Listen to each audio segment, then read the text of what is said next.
I want to fight. I want the British title. I want the British title around my waist. People are saying down the line, make it a huge fight. I think it's a huge fight now. You know, you've got Commonwealth title, British title, IBF youth title. Let's do it, man. You know, I'm ready. I want to fight anyone. I want to fight them all. So the whole country would be buzzing for that fight. You know, imagine a Saturday, you wake up and Saturday night, Kash Farooq, Lee McGregor are fighting for all these belts. The whole country is going to be buzzing. There's going to be people coming up from London, Wales, everywhere to see that fight. That's what we're in this game for. So I just wanted to put that out there because he's a great lad and I've got loads of respect for him. Scotland's biggest card this year. It's a great card. It's a great card. I think it will be some fight. Like, I'm absolutely buzzing for it. For McGregor to come through that and then win the Commonwealth title was a big lift for him. But I think we're just spoiled to the two of them. So I think the two of them will fight for world honours. As cheesy as it sounds, there wouldn't be a loser. Do you know what I mean? As long as it was a close fight and one doesn't get stopped in the first round or something like that, it would be a bit like the Gale Groves, where they could both then go their separate ways and they could both still go on to challenge for European, Commonwealth, world titles potentially. It's not been an easy, like, that's what I mean. People see it and think, oh my god, his life looks brilliant. I'd love to be in his shoes and that. Well, no, really, because it's let me tell you, it's no easy at all. Like, I've had a horrible, grueling life.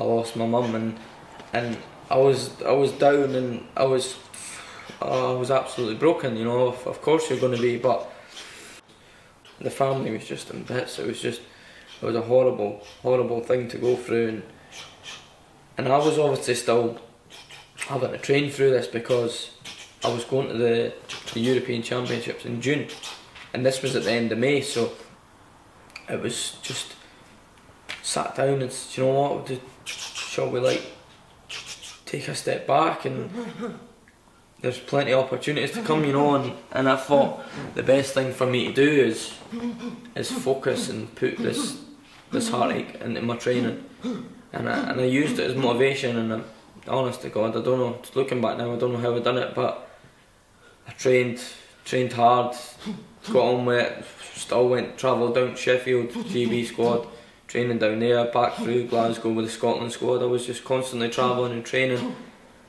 and I think it was a good thing as well because it was keeping me busy, it was keeping me working, it was taking my mind off things. We had lost my cousin in July, and then my grandma as well just after it, and then it's just, so I went from being like the lowest point of my life to then picking myself back up again, and then that happened and it just dropped me again, and I was still having to train and prepare and go through it all the exact same. But obviously it's worse this time because it's like double the impact, you know. It's just drained with all the training, all the fighting and all the crying, and then August time I was obviously June, July I'm still preparing right back into training after the Europeans and that, because I'd qualified for the World Championships, which beating the Russian, done that. So August was the World Championships, and obviously I went to the World Championships and I had a decent tournament there as well. And then I come back from them, and then that's when I think that was really the year I'd had, apart from the heartache, was a really successful year, you know. Again, I'm still sore, you know. I've lost my granda as well since then. Like, that was, I thought all the heartache was left in 2017, and then right at the start of the year 2018 we lost my granda, who was like, honest to God, he was like my best friend. I used to stay with my gran and granda a lot. He was proper, like, my biggest fan, you know. He honestly motivated me so much, and I thought we knew I'd had cancer. We fought it for, honestly, it was a horrible thing to see. We watched it all, and then we thought, right, 2018, it's a new year, I've signed with Cyclone, let's you know, bring some happiness to the family. And then he passed away right at the start of the year, and then we're like, oh, fuck, you know, what have we done? Like, how do we deserve this? And I made a promise to him hours before he died that I'm gonna become a world champion for him, and I'll not stop until I'm world champion. Believe me. So. I'm finally here. 2 years on from my professional debut. I'm finally challenging for the British title. Took longer than expected, to be fair, but things happen. Picked up the Commonwealth title on my 5th fight, so that was very good. But yeah, as you say, the British title is something I've always wanted. I remember as a kid, a young kid, sitting down watching British title fights on the TV with my dad. I think it was Friday fight night back then. Your Alex Arthur, Ricky Burns, and they kind of fights. And my dad always said, "I want you to win that British title." So that's a wee thing a wee promise I made to him that I'll get that. So it gives me that extra fire in the belly that I need in training and stuff. Definitely, I made it clear that I've wanted that fight for a long time. It's time to prove who the best in Britain is, and it makes it all the better that we're both Scottish. So even better Edinburgh, Glasgow as well. So it's a great fight. I'm privileged to be a part of such a big event, and I'm putting my body through hell to make sure that I add that British title to my collection.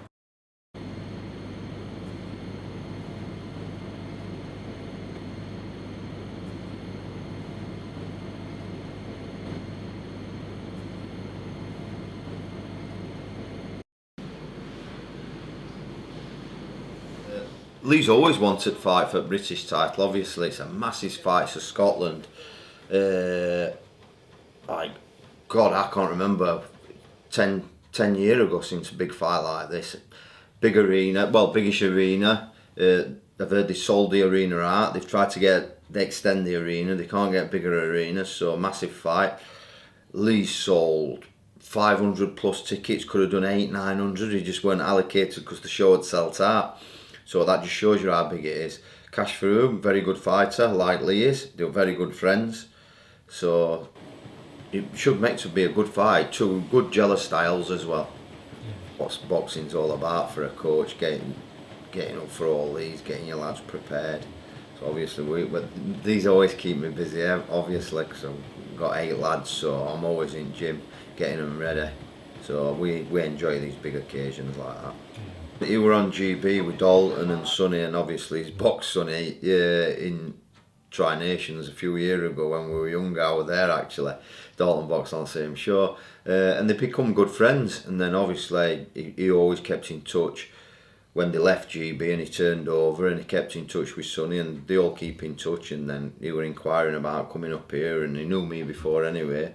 So, and he says, "Can I come up?" I said, "Yeah, come up and have a go." Fitted in straight away. Lovely lad. But it's not that. Obviously Charlie with GB, Sonny with GB, Dalton with GB, obviously Lee GB. So they all like gelled straight away, and my lads, they all gel anyway. They all get on quite well socially as well. So it's a good mixture, and he just fitted straight in. Yeah. They don't get to see each other that much, but when they do, they get on. Yeah, they keep in touch. They've got their group chat. The Steel City Gang, which I'm not allowed in. I don't know why. To slag me off. I don't want to give too much away, to tell you the truth. I think it's going to gel into a very good fight. I think it's going to be who can hold the tactics. As long as if both sides get the tactics right, it's who's going to hold the tactics, who can hold that and get it out and make it work. What do you make of Kash as a fighter? Very good fighter. Very unorthodox style. Oh, I've had a nightmare trying to get sparring for this. Honestly, nightmare for sparring. Yeah, but we're fetching sparring partners in now. Stepping it up. Lee's been away sparring world champion, obviously. He's come back, looking in great form.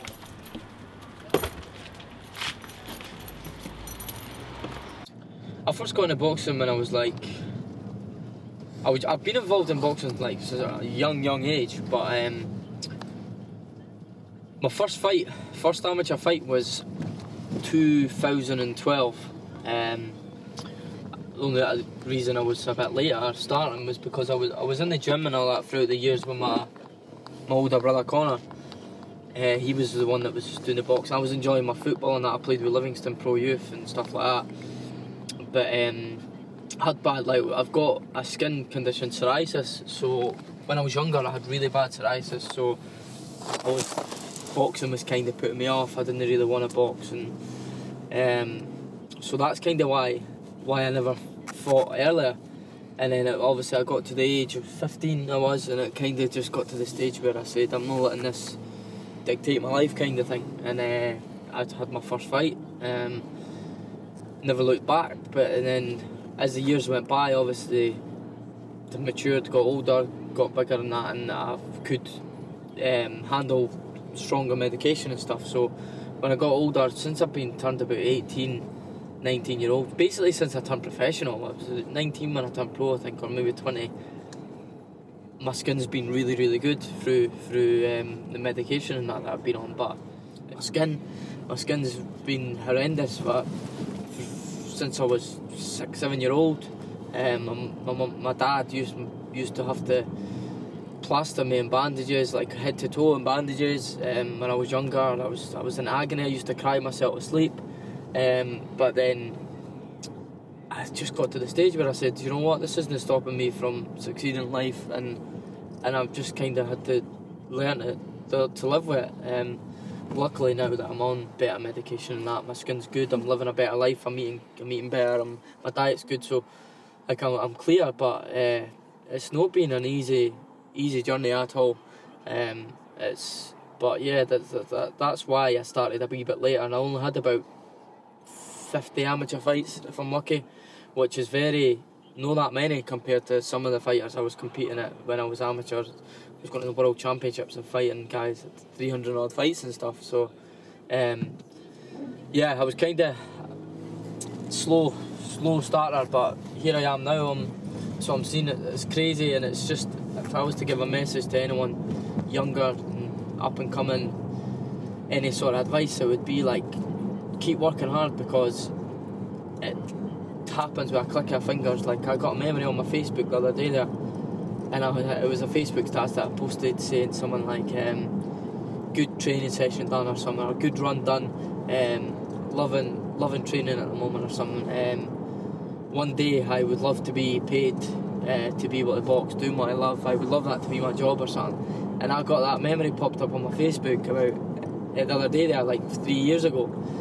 And here I am now, like, I shared it saying, here I am now competing in, like, one of Scotland's biggest fights in over a decade. So it's crazy, but it's not been an easy journey. As I say, it's been hard and it's been tough, but I've just been fortunate enough to have the right people along my side throughout my life. My family, most importantly, my dad, my brothers, my gran and granddad growing up, they were a massive help.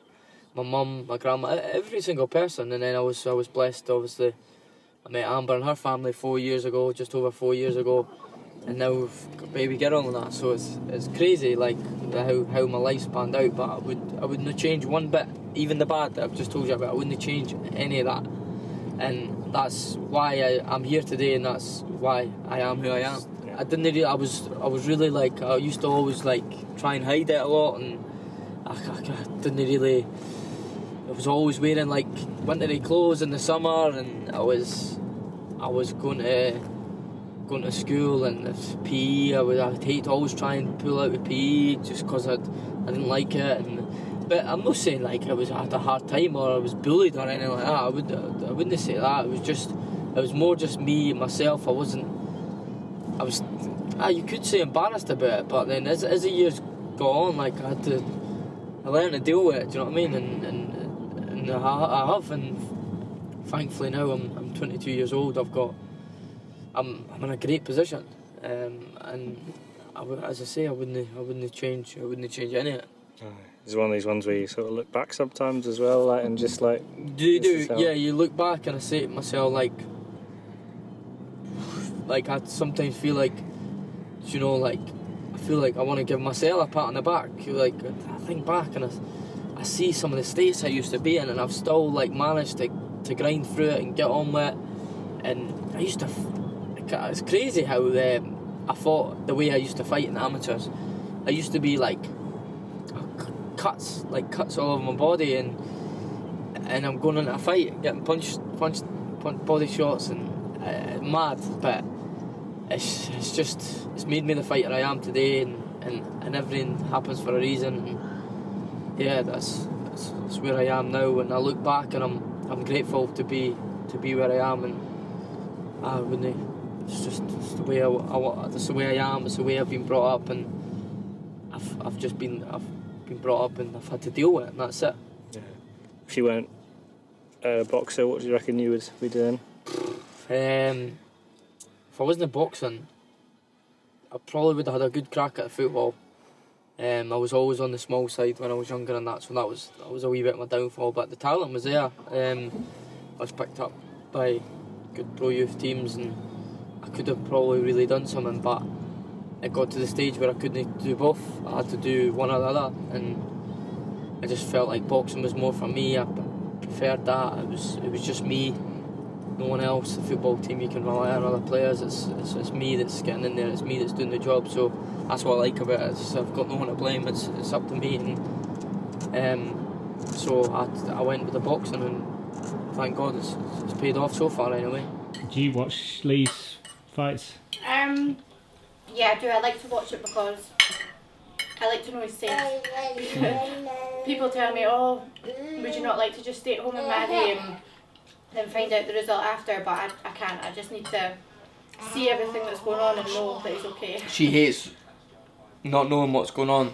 Like, she would be a nervous wreck if she was in the house and wasn't watching the fight and knowing that I'm fighting, but she doesn't know what's going on. That's probably, if I was to describe Amber or explain something about her, that would be one of the things. Like, she needs to know what's going on. Like, the unknown, like, terrifies her. Like, she hates it. So she's right that way. Like, she likes being there because she knows I'm fine. She knows I'm well. She knows I'm safe. Like, I make sure I look after myself in the ring. And to be fair, like, I've had 7 pro fights now, and let's be serious, there's only really been one tough fight so far, but I've warned her, like, it's going to get tougher. She needs to get used to it. Yeah, it's been alright so far. I think the worst one was excuse me. What are you saying? I was 4 weeks off having Madison, and it was the that was the hardest title fight. So I was absolutely huge in London, not even at home, and I was ill sitting at the side of the ring. But just because it was a tough fight, but I know it is going to get tougher. But like you said, I would rather be there and make sure that I know he's okay than not be there. So it's good. It makes me really proud.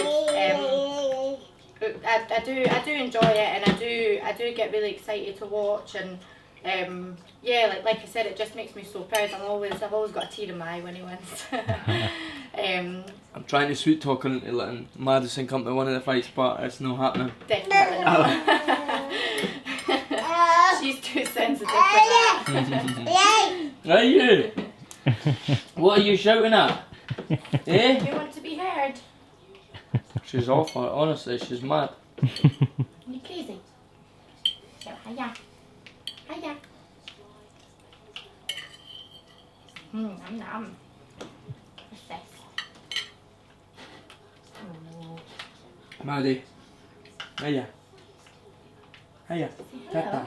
Tata. You gonna blow a kiss to You waving? Mwah. Mwah. How are you looking at me like that for? Mwah. What's being a father like? Good. I enjoy it. It's your purpose to wake up every day. So it just seems like I've got a responsibility now. You know, I get up every day and I've got to provide for her. I've got to work for her. Like, her life relies on me and her mum. So, well, especially me. I'm the one out there working hard and having to make money and give us a good life. And obviously, our mum's brilliant. She looks after her and makes sure she's happy every day. So, no, it's good. And I couldn't imagine my life without her now. No, definitely not. Been together for over 4 years now, so it was going to happen.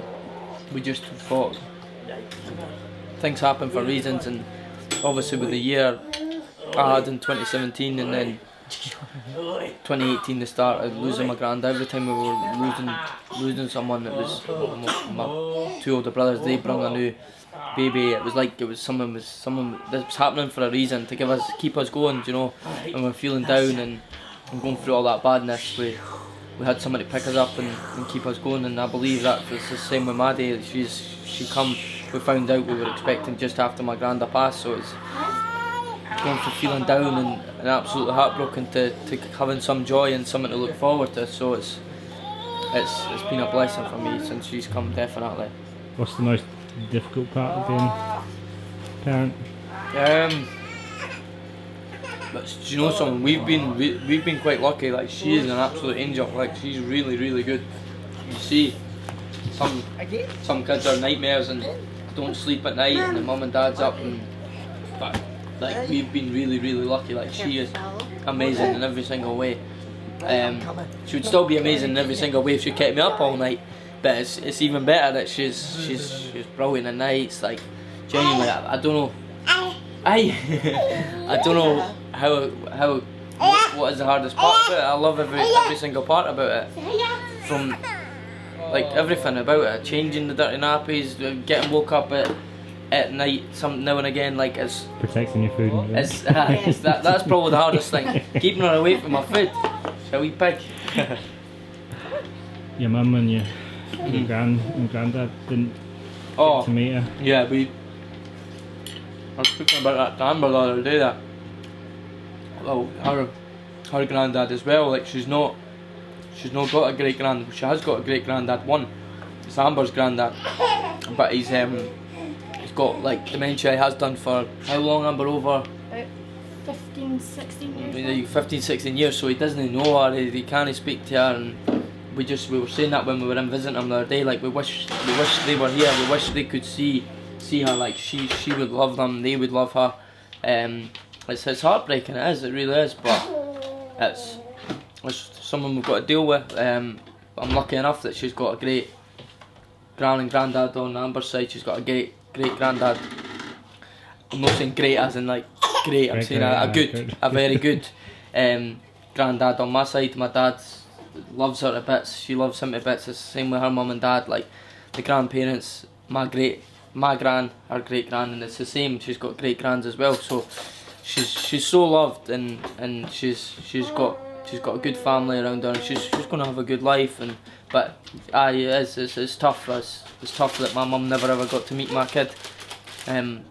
It's heartbreaking, but it just gives me more hunger and more desire, and just keep on fighting. So it's all for them at the end of the day. It's for my mum, it's for my granddad, it's for my baby, it's for my family. That's why I do it. So just keep on working hard. I don't know. I just want to see her grow up, become a respectful young girl, have a good job, be good at school, sticking at school. She'll be kept right. Her mum will keep her right. No bad behaved, respectful, polite, good manners. As long as I've got all that in my daughter, then I'm happy. And as long as she's happy, I'm happy. So 15, 20 years, as long as we're all fine, healthy, enjoying our life, I'll probably be retired. So we might be living in the sun. Who knows? That's why I do this. That's why I work hard. I want to make as much money as I can. I want to. Obviously, I love boxing, but at the end of the day, it's my job. It's my life. So I need to make as much money as I can, and I want to enjoy my life after boxing. I don't want to be punched up and not be able to enjoy and spend the rest of my life with my beautiful family. So definitely that's my goal, is to get out the sport safe, still have my health intact, and I'm good. Yeah, I'm quite switched on that way. Like, I feel like I am anyway. But it's scary. It's a scary thought that one punch can change your life completely. Like, all these fighters slipping into comas and dying and everything. It really is frightening. But I feel like I'm quite switched on, and if I was to touch wood in it, I never will. But like, if I was to ever feel like I'm starting to dip or no feel as sharp as what I am, then I'll have to consider going forward. But I've got good people around me, like my family, my coaches, my team, all good people around me to keep me right and advise me on what to do. Do you know what I mean? So I don't really need to worry about that. I think I'll be good that way, and yeah, just don't try and not take as many shots. But it's hard when you like a fight as well. It's crazy. Like you can expect and you can think about things and you can try and imagine it and all that, but nothing compares to that moment when you first told her and you're first born, and like I thought I could love her and I thought I could imagine the love for her, but you genuinely can't imagine the love. Like this love is like someone else, like it's completely different. Like I would genuinely like, of course I would, I'm her dad, but I would like jump in front of a truck for her. Like I would do absolutely anything for her. Like she's my rock, my life. Like I just the thought of something, slightest thing bad happening to her, like gives me the absolute fear. Like I want to protect her so much and give her the best life I can, and that's why I'm down here, that's why I work so hard, and that's why I sacrifice, make all these sacrifices and put my life on the line.